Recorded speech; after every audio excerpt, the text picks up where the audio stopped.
यहाँहरू सम्पूर्णमा न्यानो अभिवादनसहित हार्दिक स्वागत छ पिएलआर एजुकेसनमा।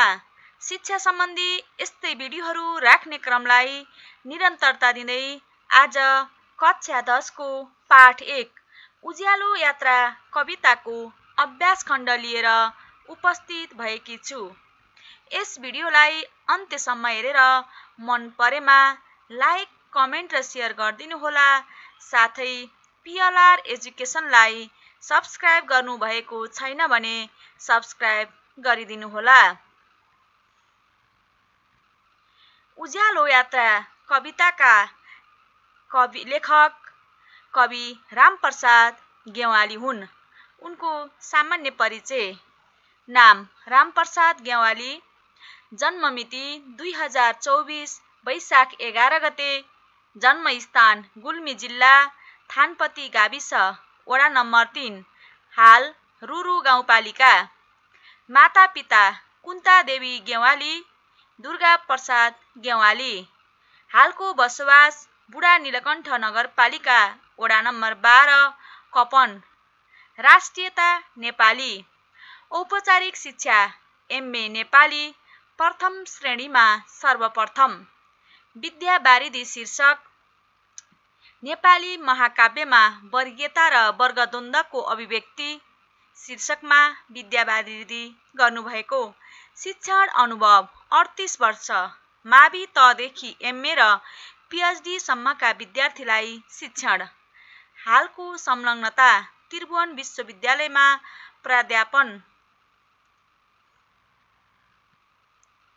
उज्यालो यात्रा कविता अनुष्टुप छन्दमा लेखिएको कविता हो। अनुष्टुप छन्दको सामान्य परिचय। 4 पाउको एक श्लोक हुन्छ। प्रत्येक पाउमा 8 अक्षर हुन्छन्। चौथो अक्षरमा सामान्य विश्राम हुन्छ र 8औं अक्षरमा पूर्ण विश्राम हुन्छ। अनुष्टुप छन्दको कविता 2 पाउको एक श्लोक बनाएर पनि लेख्ने गरिन्छ। यसको चारैवटै पाउको 5औं अक्षर ह्रस्व, 6औं अक्षर दीर्घ, पहिलो र तेस्रोको 7औं अक्षर दीर्घ, दोस्रो र चौथोको 7औं अक्षर ह्रस्व हुन्छ।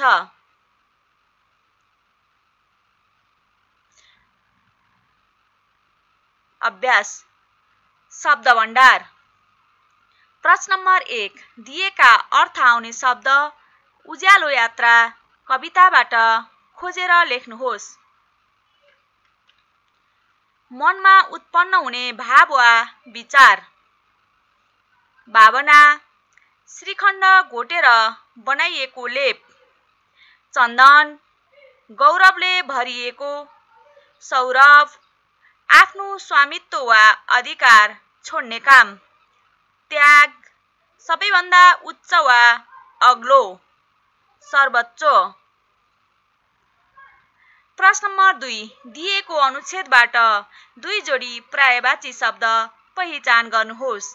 गाई मानिसले पाल्ने घरपालुवा जनावर हो।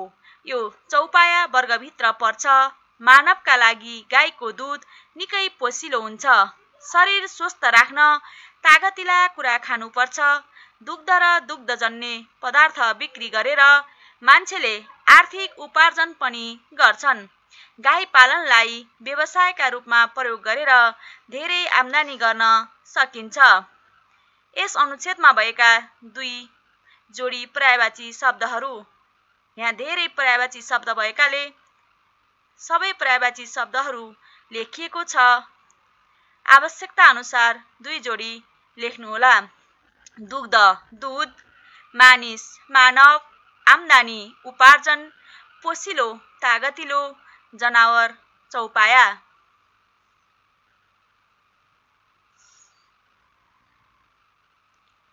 प्रश्न नम्बर 3 दिएका शब्दको पर्यायवाची शब्द लेख्नुहोस्।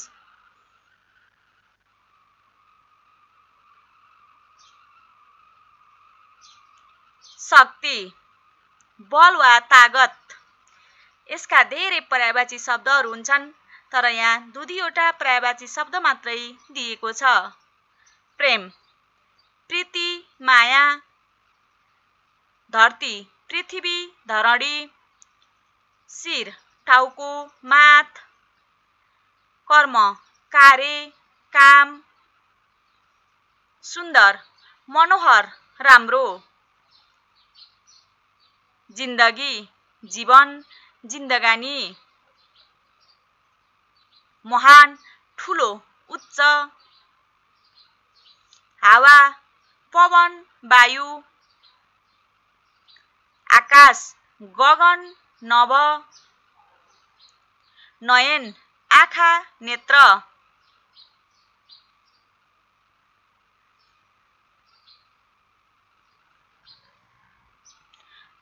प्रश्न नम्बर 4, उज्यालो यात्रा कविताबाट खोजेर तल दिएका शब्दको विपरीतार्थी शब्द लेख्नुहोस्। निम्न, उच्च, दुखी, सुखी, अज्ञान, ज्ञान, सम्भव, असम्भव, आफ्नो, अरूको, अन्याय, न्याय।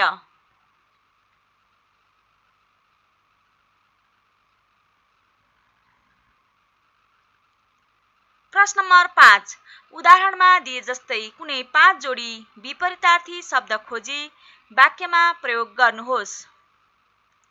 उदाहरणमा दिएका 2 वटा शब्द, धारिलो, भुत्ते, धेरै, थोरै, उज्यालो, अँध्यारो, शिर, पाउ, जित, हार, न्याय, अन्याय, माथि, तल। यी शब्दहरूको वाक्यमा प्रयोग।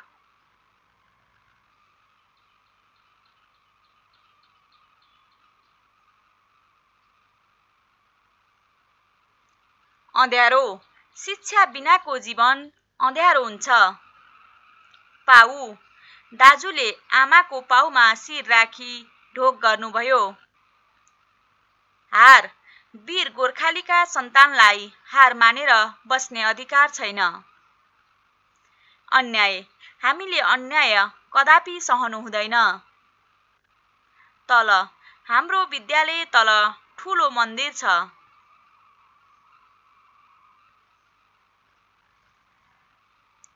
बोध र अभिव्यक्ति।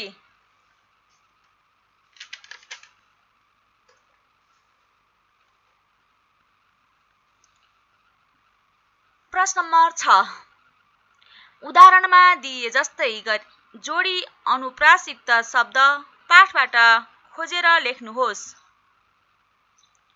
चन्दन, नन्दन, असम्भव, शव, सुखी, खुसी, सौरभ, गौरव, भरी, छरी, मनोहर, सुन्दर, खातिर, शिर।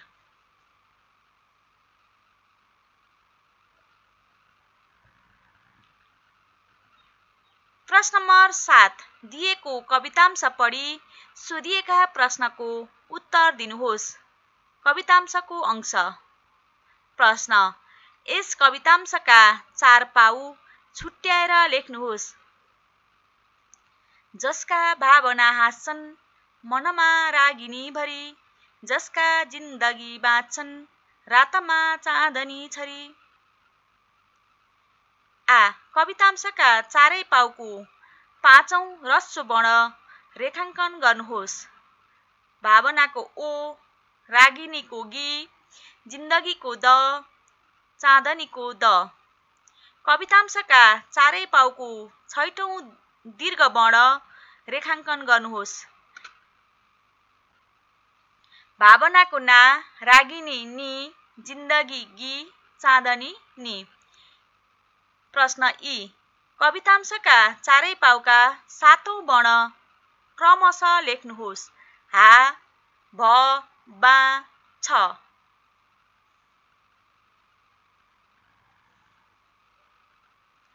प्रश्न नम्बर 8, दिएको कवितांश पढी सोधिएका प्रश्नको उत्तर दिनुहोस्। कवितांशको अंश।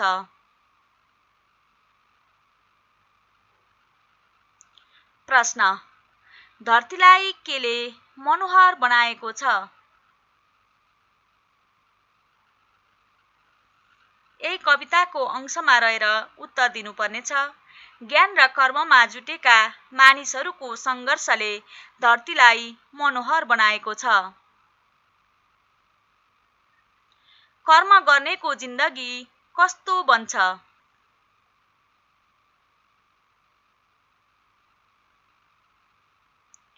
उत्तर: कर्म गर्नेको जिन्दगी सुन्दर बन्छ। उनीहरूले कर्म गरेर समाज र देशलाई पनि सुन्दर बनाउँछन्। प्रश्न ग, कवितांशमा कस्ता मानिसको शिर उच्चो हुन्छ भनिएको छ? कवितांशमा जो मानिस सधैँ न्याय खातिर समर्पित भएका हुन्छन् उनीहरूको शिर उच्चो हुन्छ भनिएको छ। प्रश्न घ, कवितांशबाट के सन्देश पाइन्छ? प्रस्तुत कवितांशबाट हामी ज्ञान र कर्मले हाम्रो धरतीलाई सुन्दर बनाउनुपर्छ, सधैँ न्याय खातिर आवाज उठाउनुपर्छ, यसरी आफ्नो खुसी मात्र नहेरी समग्र देशको हितमा लाग्नुपर्ने सन्देश पाउन सकिन्छ। प्रश्न नम्बर 9, तलका प्रश्नको उत्तर लेख्नुहोस्।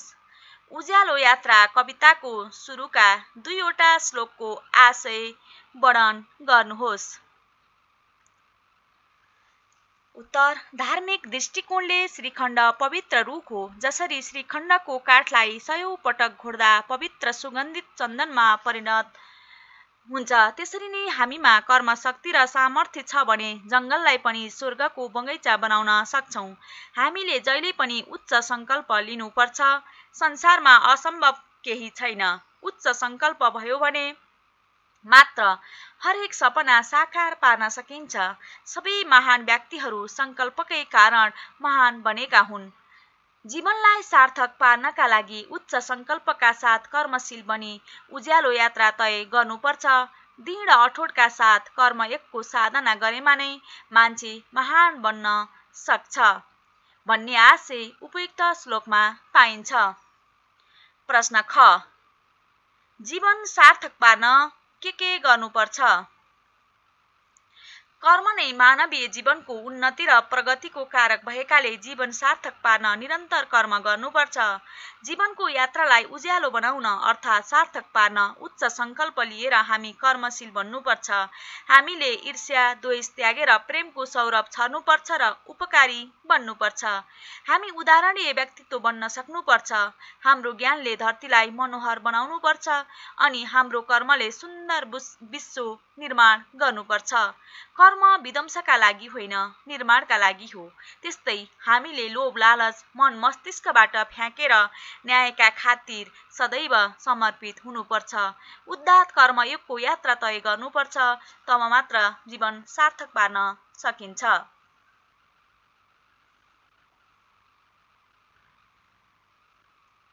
प्रश्न ग, कवितामा कविले कस्तो आदर्श जीवन यात्राको कल्पना गरेका छन्? कवि रामप्रसाद ज्ञवालीले उज्यालो यात्रा कवितामा नैतिक आदर्शको प्रस्तुति गरेका छन्। यस कवितामा कविले मूलतः कर्मशील बन्नुपर्ने धारणा अभिव्यक्त गर्दै उच्च संकल्प लिनुपर्ने उल्लेख गरेका छन्। त्यस्तै ईर्ष्या, द्वेष त्यागेर प्रेमको सौरभ छर्दै उपकारी बन्नुपर्ने बताएका छन्। लोभ लालच मन मस्तिष्कबाट फ्याँकेर न्यायको बाटोमा लाग्नुपर्ने कुरामा कविको जोड रहेको छ। यस प्रकार कविले प्रस्तुत कवितामा महान कर्मको आदर्श जीवन यात्राको कल्पना गर्दै चन्द्र सूर्य जस्तै उज्यालो छर्दै स्वावलम्बी बन्नुपर्ने उल्लेख गरेका छन्। उज्यालो यात्रा कविताको मूलभाव के हो? कविताले मूलतः जीवनरूपी यात्रालाई उज्यालो पारी कसरी आदर्श र महान व्यक्ति बन्न सकिन्छ भन्ने भाव अभिव्यक्त गरेको छ। विश्वमा आदर्श र नमुना बन्नका लागि सधैँ नै महान कर्मको यात्रा गर्नुपर्छ भन्ने कविको धारणा कवितामा प्रस्तुत भएको छ।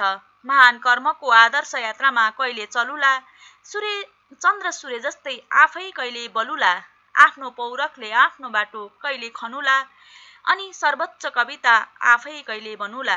भन्दै हामी अघि बढ्यौं भने उज्यालो भविष्यका साथ उज्यालो यात्रा तय गर्न सकिन्छ भन्ने भाव कविले कवितामा अभिव्यक्त गरेका छन्। त्यस्तै सत्कर्म र सद्व्यवहारले जीवनको उज्यालो यात्रा तय भई महान र आदर्श बन्न सकिने भाव वा सन्देश समेत कवितामा प्रस्तुत भएको छ।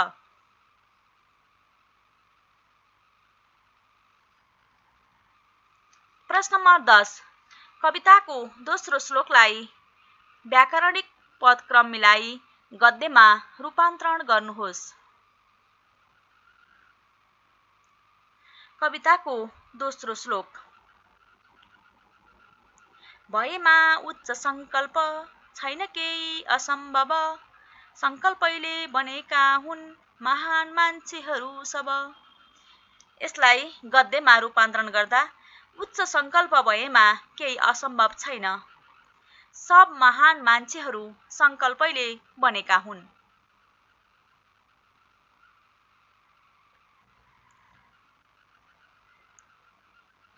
प्रश्न नम्बर 11 भाव विस्तार गर्नुहोस्। ईर्ष्या द्वेष हटाएर जो छर्छन् प्रेम सौरभ तिनै मान्छेहरू बन्छन् विश्वका निम्ति गौरव। प्रस्तुत पद्यांश कक्षा 10 को नेपाली पाठ्य पुस्तकमा संकलित उज्यालो यात्रा शीर्षकको नीति प्रदान कविताबाट साभार गरिएको हो। यस कविताका रचयिता नेपाली काव्यको समसामयिक धाराका प्रगतिवादी कवि रामप्रसाद गेवाली हुन्। बहुमुखी प्रतिभाका धनी गेवालीको इन्द्रधनुष कविता संग्रहमा संकलित कर्मयोगको जीवन दर्शन प्रस्तुत। यस कवितामा कर्मयोगको साधनाले जीवनको साध्यलाई सार्थक बनाउन आवश्यक नीति सन्देशहरू प्रस्तुत गरिएको छ। घृणाले भन्दा पनि माया प्रेमले संसार जित्न सकिने र गौरवशाली बन्न सकिने कुरा कविले माथिको श्लोकमा स्पष्ट पार्ने प्रयास गरेका छन्। हाम्रो अरूको उन्नतिमा डाहा गर्ने प्रवृत्ति रहेको छ। सामान्य कुरामा पनि हामी ईख लिने काम गर्छौं। यस्तो बानीले एक आपसमा शत्रुता मात्र उत्पन्न गर्दछ। शत्रुता कसैका लागि पनि हितकर हुँदैन, तसर्थ हामीले ईर्ष्या द्वेष त्याग्नुपर्छ। सबैतिर सबैका लागि हामीले प्रेमको सुवास छर्नुपर्छ। प्रेमका माध्यमले नै संसार जित्न सकिन्छ, सबैको प्रिय बन्न सकिन्छ। व्यक्तिगत स्वार्थबाट माथि उठी समस्त मानव जीवन र जगतको भलाइका लागि समर्पित हुने महान आत्माहरू, महामानवहरू, शान्ति र अहिंसाका पुजारीहरू, प्रेम र सद्भावको मिठो सौरभले सारा विश्व जगतलाई प्रभावित पारी जीवन र जगतको शाश्वत सत्यबोध गरी विश्वकै निम्ति गौरव एवं प्रतिष्ठाको विषय बन्दछन्। मनबाट ईर्ष्या द्वेष हटाएर जसले प्रेमको सुवास छर्छन् त्यस्तो व्यक्ति वा मान्छे नै विश्वका निम्ति गौरव बन्छन् भन्ने भाव माथिको श्लोकमा अभिव्यक्त भएको छ। यस प्रकार अनुष्टुप छन्दमा संरचित माथिको श्लोकले मनमा रहेको डाहा र ईख हटाएर प्रेमको सुवास छर्ने व्यक्ति नै विश्वका लागि गौरव र प्रेरणाको स्रोत बन्न सक्ने भएकाले हामीले आजैबाट ईर्ष्या द्वेष त्यागेर सबैमा प्रेमपूर्ण व्यवहार गर्नुपर्छ भन्ने भाव सरल, सरस र प्रभावकारी भाषा शैलीका माध्यमबाट स्पष्ट पारेको छ।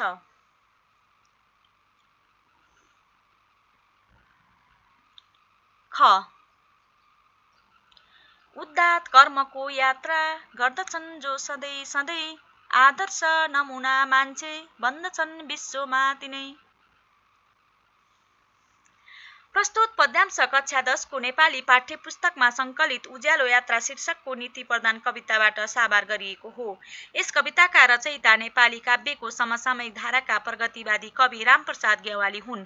गेवाली समसामयिक नेपाली साहित्यका चर्चित व्यक्तित्व हुन्। कविता, आख्यान, नाटक, समालोचना लगायतका विधामा कलम चलाउने साहित्यकार गेवाली सरल भाषा शैलीमा प्रभावकारी ढङ्गबाट काव्य सिर्जना गर्न सक्ने क्षमता भएका कवि हुन्। कर्मशील व्यक्ति नै आदर्श र नमुना बन्दछ भन्ने भाव माथिको श्लोकमा अभिव्यक्त भएको छ। कर्म नै सिर्जनाको मुहार हो, कर्म नै जीवन हो, भाग्य र भविष्यको विधाता हो। निरन्तरको साधनाबाट नै जीवन पवित्र र गतिशील बन्दछ, जीवनले नयाँ रूप धारणा गर्दछ। कर्मले जिन्दगीलाई हँसिलो र सुखी बनाउन सकिन्छ। हाम्रो कर्मले सुन्दर विश्वको सिर्जना र निर्माण गर्नुपर्छ। कर्म नै धर्म भन्ने कुरालाई हामी सबैले मनन गर्दै कर्मशील जीवन बनाउनु आवश्यक छ। महान र श्रेष्ठ कर्मको यात्रामा सधैँ लागिरहने व्यक्ति विश्वका निम्ति आदर्श बन्छ। त्यस्तो व्यक्ति नै समाज राष्ट्रमा मात्र नभएर विश्वका लागि नमुना र अनुकरणीय मान्छे बन्दछ। तसर्थ हामीले विश्वमा आदर्श र नमुना बन्नका लागि सधैँ महान कर्म गर्नुपर्छ भन्ने भाव माथिको श्लोकमा अभिव्यक्त भएको छ। अतः हामीले सधैँ महान कर्मको यात्रा तय गरी विश्वमा आदर्श नमुना मान्छे बन्नुपर्छ। अथक सङ्घर्ष नै सफल जीवनको राज हो। कर्मयोगीले नै उदात्त कर्म गर्दै इतिहास रच्दछ, व्यक्तित्व र कृतित्व निर्माण गरी आदर्श नमुना मान्छे बन्न सक्दछ। अत्यानुप्रासिक्त शास्त्रीय वर्णमात्रिक अनुष्टुप छन्दमा संरचित माथिको श्लोकमा हामीले सधैँ महान र श्रेष्ठ कर्मको बाटो हिँड्यौँ भने विश्वका लागि आदर्श र नमुना मान्छे बन्न सक्छौँ भन्ने भाव सरल, सरस र प्रभावकारी भाषा शैलीका माध्यमबाट अभिव्यक्त भएको छ। यसका साथै हामी कर्मशील बन्नुपर्छ अनि मात्र सबैका लागि अनुकरणीय बन्न सक्छौँ भन्ने सन्देश समेत दिएको छ।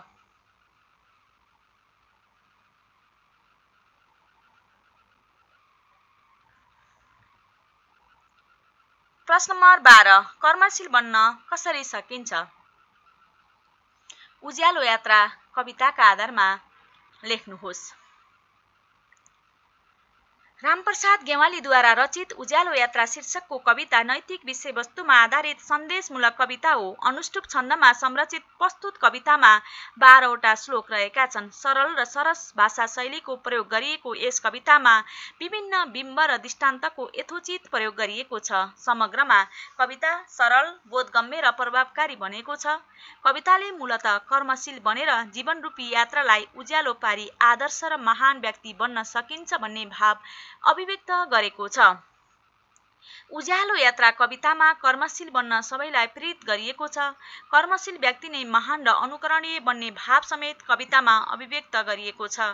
जसरी एक प्रकारको सुगन्धित काठ श्रीखण्डलाई 100औं पटक घोड्दा पवित्र चन्दनमा परिणत हुन्छ, त्यसरी नै हामीमा कर्मशक्ति छ भने जङ्गललाई पनि स्वर्गको बगैँचा बनाउन सक्छौँ भन्दै कवितामा निरन्तरको मिहिनेत र परिश्रमले नै महान उपलब्धि हासिल गर्न सकिने कुरा बताइएको छ।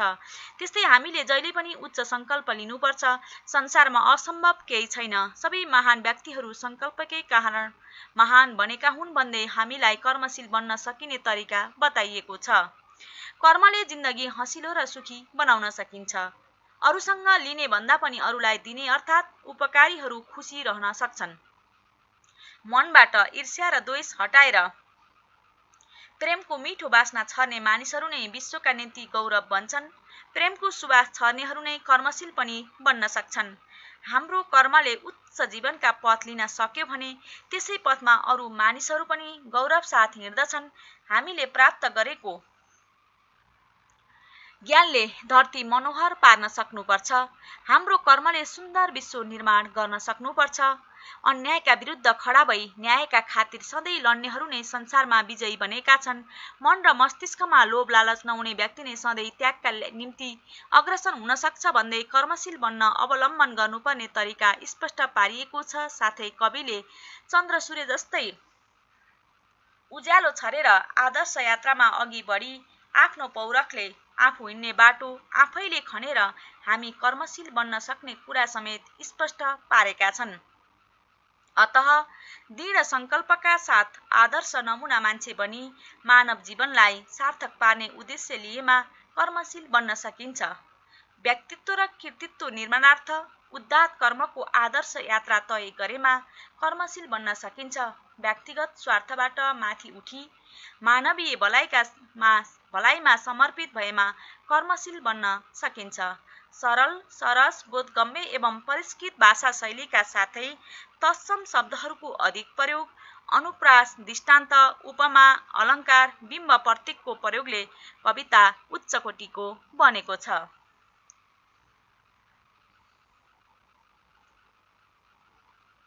प्रश्न नम्बर 13, कविले कविताको अन्तिम श्लोकमा आफू कस्तो बन्ने अनुमान गरेका छन् लेख्नुहोस्। कविले कविताको अन्तिम श्लोकमा आफू पौरखी बनी जीवनको मार्गरेखा कोर्ने, उत्कृष्ट साहित्यिक कृतिहरू सिर्जना गरी ज्ञानको ज्योति छर्ने, सामाजिक रूपान्तरणको अभियन्ता बन्ने, साहित्यिक व्यक्तित्व र कृतित्व निर्माण गरी जीवन सार्थक पार्ने अनुमान गरेका छन्। लोक जनमनको आवश्यकता र चाहनालाई बुलन्द पार्ने साहित्यिक कृतिहरू रचना गरी लोकप्रिय कवि बन्ने, जनताको आवाज र इको मागलाई सम्बोधन गरी उत्कृष्ट काव्य सिर्जना गरेर ज्ञानरूपी चन्द्र सूर्यको आलोक छरी चेतना र जागरण फैलाउने लोकप्रिय साहित्यकार बनी उज्यालो यात्रामा हिँड्ने अनुमान गरेका छन्। यसका लागि उनी कर्मशील बन्ने, अरूको भरमा नपरेर आफू हिँड्ने बाटो आफ्नै मेहनतले बनाउने कविको अनुमान रहेको छ। यो कर्मशील प्रवृत्तिले कवि स्वयं सर्वोच्च कविता बन्ने र अरूलाई कवि बनाउने कुरा कविले कविताको अन्तिम श्लोकमा अनुमान गरेका छन्। दिएको विषयमा साथीबीच छलफल गरी निष्कर्ष प्रस्तुत गर्नुहोस्। विद्यार्थी भाइ बहिनीहरू, यो कक्षामा छलफल गर्नुहोला। शीर्षक परिश्रमको फल मिठो हुन्छ। अर्को शीर्षक मानवीय सेवाको भावना राख्नु पवित्र कर्म हो।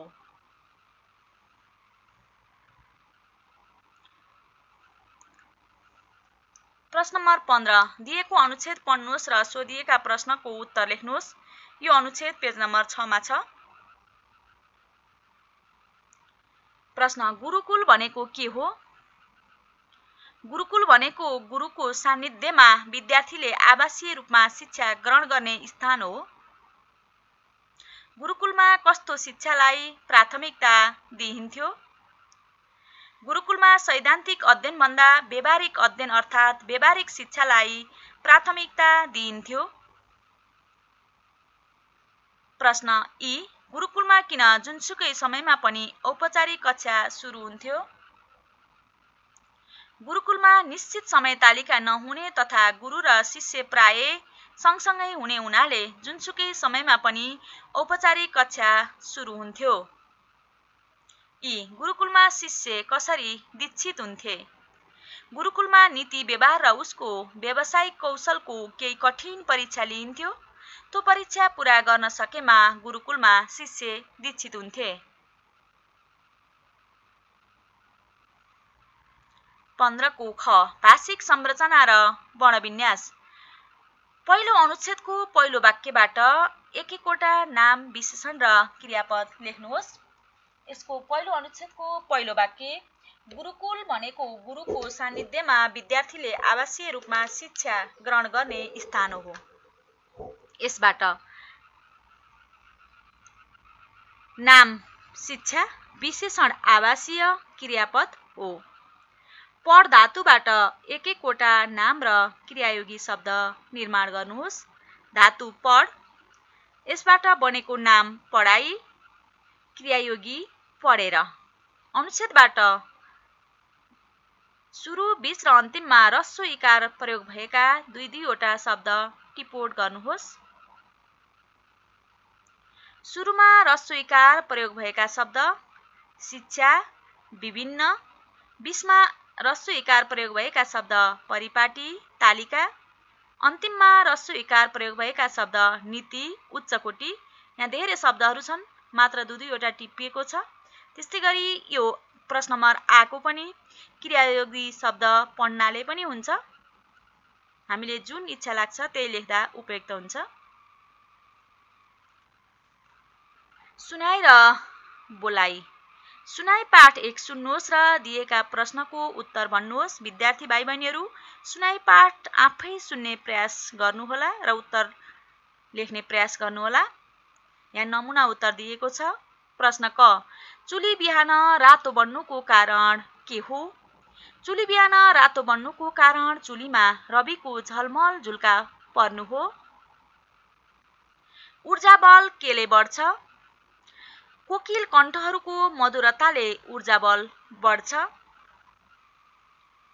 प्रश्न ग उम्दा कलाकार केलाई भनिएको छ? हो, उम्दा कलाकार हात्ती, बाघ, बँदेल आदि वन्यजन्तुलाई भनिएको हो। अलङ्कारको माला कसरी बन्छ? अलङ्कारको माला नेपालका अनेक भाषा जाति गुम्कित भई बन्छ।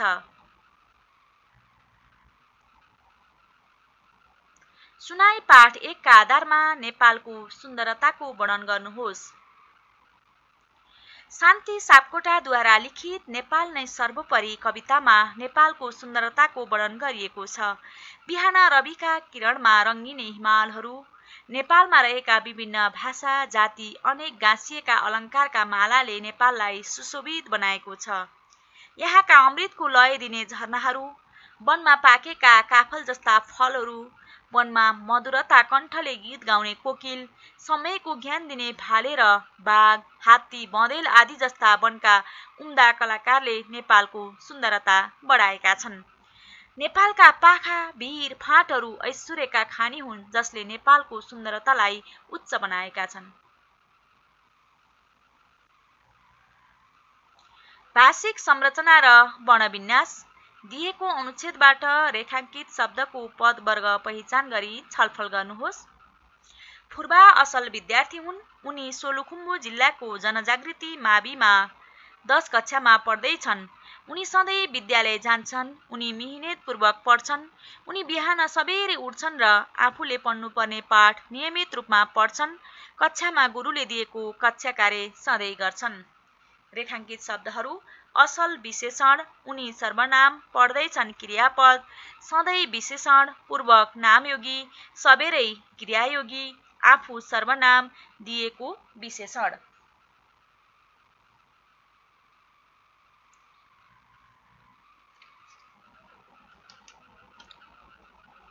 प्रश्न नम्बर 3, दिएको अनुच्छेद पढी रेखाङ्कित पदको पदवर्ग छुट्याउनुहोस्। गरिब वर्गको उत्थान नभई देश समृद्ध बन्दैन। गरिबलाई राज्यले विशेष ध्यान दिनुपर्छ। धनी व्यक्ति वा सम्पन्न व्यक्तिबाट कर लिनुपर्छ। साथै धनी र सम्पन्नको व्यवसायको संरक्षण र त्यसका लागि उचित वातावरण पनि राज्यले तयार गर्नुपर्छ। गरिबीको रेखा मुनि वा रेखा तल अवस्थित समुदायलाई सधैँ तल रहने वातावरण सिर्जना हुनु हुँदैन। यसो भयो भने यो देशका अल्पसंख्यक विपन्न व्यक्तिको उत्थान हुनेछ, किनकि विपन्नलाई सम्पन्न नबनाई देश कहिल्यै विकसित हुँदैन। यसमा शब्दको पद विचलन भएको छ। यसलाई यहाँ चाहिँ यो पद विचलनको बारेमा पेज नम्बर 9 मा रहेको अभ्यास 2 को बारेमा अध्ययन गर्नुहोला। र यहाँ रेखाङ्कित शब्दहरूको पदवर्ग: गरिब विशेषण, गरिब नाम। यो प्रयोगका आधारमा यसको पदवर्ग छुट्याइएको छ। धनी विशेषण, सम्पन्न विशेषण, धनी नाम, सम्पन्न नाम। तल नामयोगी, तल क्रियायोगी, विपन्न विशेषण, विपन्न नाम। यो अभ्यासभन्दा पूर्व अभ्यास 2 को बारेमा अध्ययन गर्नुहोला। प्रश्न नम्बर 4, उज्यालो यात्रा कविताको चौथो श्लोकबाट एक-एकवटा नाम, सर्वनाम, विशेषण, क्रिया, क्रियायोगी र नामयोगी वर्गका शब्द टिपोट गरी वाक्यमा प्रयोग गर्नुहोस्। नाम: ईर्ष्या। अरूको ईर्ष्या गर्नेहरूको कहिल्यै प्रगति हुँदैन। सर्वनाम: जो। हाम्रो देशमा जो नेता आए पनि देशको मुहार फेर्ने भएनन्। विशेषण: तिनै। जसलाई खेलकुदको बारेमा राम्रो ज्ञान छ तिनैलाई खेलकुद हेर्ने जिम्मेवारी दिनुपर्छ। क्रिया: बन्छन्। जो सानैदेखि असल छन् तिनै पछि महान बन्छन्। क्रियायोगी: हटाएर। हामीले समाजमा रहेका विकृति र विसङ्गति हटाएर सभ्य समाज निर्माण गर्नुपर्छ। नामयोगी: निम्ति। मेरो दाजु देशका निम्ति केही गर्छु भनेर विदेश जानुभएको छैन।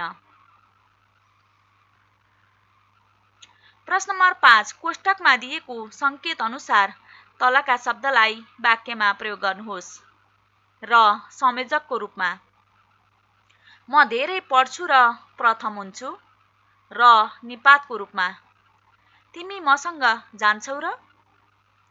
भित्र नामयोगी: आमा घरभित्र हुनुहुन्छ। क्रियायोगी: भित्र।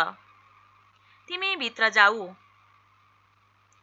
संयोजकको रूपमा: हरि विद्यालय आयो तर उसको भाइ आएन। तर नामको रूपमा: बिरालोले दुधको तर खाएछ। सर्वनाम: यो। भाइ आउन त आयो तर यो धेरै बेर बस्दैन। यो विशेषण। यो झोला कसको हो? वृद्ध नाम। हामीले वृद्धलाई सधैँ सम्मान गर्नुपर्छ। वृद्ध विशेषण। हाम्रो घरमा वृद्ध हजुरआमा हुनुहुन्छ। पदवर्ग विचलन भएका कुनै 3 वटा शब्द पर्ने गरी छोटो अनुच्छेद लेख्नुहोस्। नमुना अनुच्छेद। गरिबले भोकभोकै मर्नुपर्ने व्यवस्थाको अन्त्य गर्न गरिब मानिसहरू नै एकजुट हुनुपर्छ। तिमी छानामाथि नजाऊ किनभने त्यहाँ माथि बिरालो लुकेको छ। त्यो झोला कसको हो? त्यो रातो छ। गरिब नाम, गरिब विशेषण। माथि नामयोगी, माथि क्रियायोगी। त्यो विशेषण, त्यो नाम। प्रश्न नम्बर 7। दिएको अनुच्छेदमा शब्दको सुरु, बीच र अन्तिममा ह्रस्व इकार लागेका शब्द पहिचान गर्नुहोस्। यो अनुच्छेद हाम्रो पाठ्यपुस्तकको पेज नम्बर 11 मा छ। सुरुमा ह्रस्व इकार लागेका शब्द निरन्तर, मिहिनेत, विद्यार्थीले, चिकित्सक। बीचमा ह्रस्व इकार लागेका शब्द घोटिएर, भनिन्छ, मिहिनेत, गरियो, पढियो, सजिलो, भविष्यमा, चिकित्सक, इन्जिनियर, साहित्यकार। अन्तिममा ह्रस्व इकार लागेका आदि, भोलि, प्राप्ति।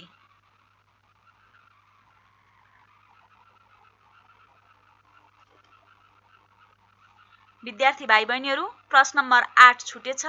यसलाई कमेन्टमा लेख्नेछु। सिर्जना र परियोजना कार्य। विद्यार्थी जीवन शीर्षकमा छोटो कविता लेख्नुहोस्। विद्यार्थी भाइ बहिनीहरू आफ्नै शैलीबाट लेख्नुहोला।